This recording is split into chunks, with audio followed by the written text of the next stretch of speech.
दमोह के मसीही समाज ने ईस्टर पर्व के अवसर पर कब्रिस्तान में जाकर अपने पूर्वजों को याद किया। इस दौरान जहां मसीही समाज के लोगों ने सुबह सुबह अपने बुजुर्गों की कब्रों पर पहुंचकर फूलों से सजाया, वहीं मोमबत्तियां जलाकर प्रभु यीशु की दुनिया में दोबारा जीवित हो उठने की खुशियां मनाई। ये पर्व मसीही समाज के लिए सबसे महत्वपूर्ण पर्व के रूप में जाना जाता है। पूरी दुनिया के साथ दमोह में भी ईस्टर के मौके पर ग्रेवयार्ड यानी मसीही कब्रिस्तान में आराधना कार्यक्रम का आयोजन किया जाता है। इस दौरान बताया गया कि जिन प्रभु यीशु को यातनाएं देते हुए सूली पर चढ़ाकर मार दिया गया था, वही यीशु आज के दिन दोबारा जी उठे थे।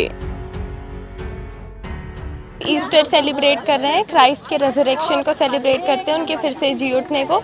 वो इस दुनिया में आए, हमारे पापों का बोझ उनने उठाया ताकि हम अपने पापों से मुक्त हो सकें, आज़ाद हो सकें और हमारे पापों का बोझ उठाया, जो कि वो बिल्कुल निष्कलंक थे, निष्पाप थे, परंतु हमारे पापों के बोझ के कारण उनको क्रूस पर चढ़ाया गया। उनको इतनी पीड़ा सहनी पड़ी जितनी हम में से कोई सोच भी नहीं सकता, और हमारे लिए उन्होंने अपनी जान दी और वो तीसरे दिन फिर से जी उठे थे और हमारा उद्धार करने वो फिर से आने वाले हैं।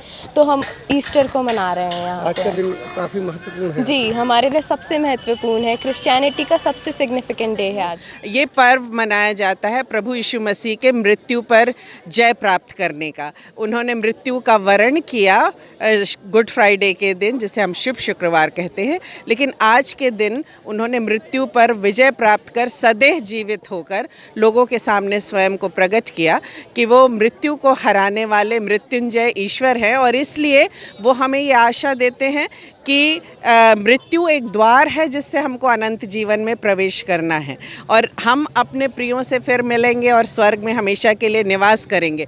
तो आज का बहुत महत्व है, क्योंकि प्रभु यीशु मसीह जिस कारण इस संसार में आए थे कि वो अपना बलिदान दें और अपने बलिदान के द्वारा वो हमें एक नए जीवन की आशा दें, अनंत जीवन दें, उद्धार दें और उद्धार की आशा ही नहीं निश्चितता दें।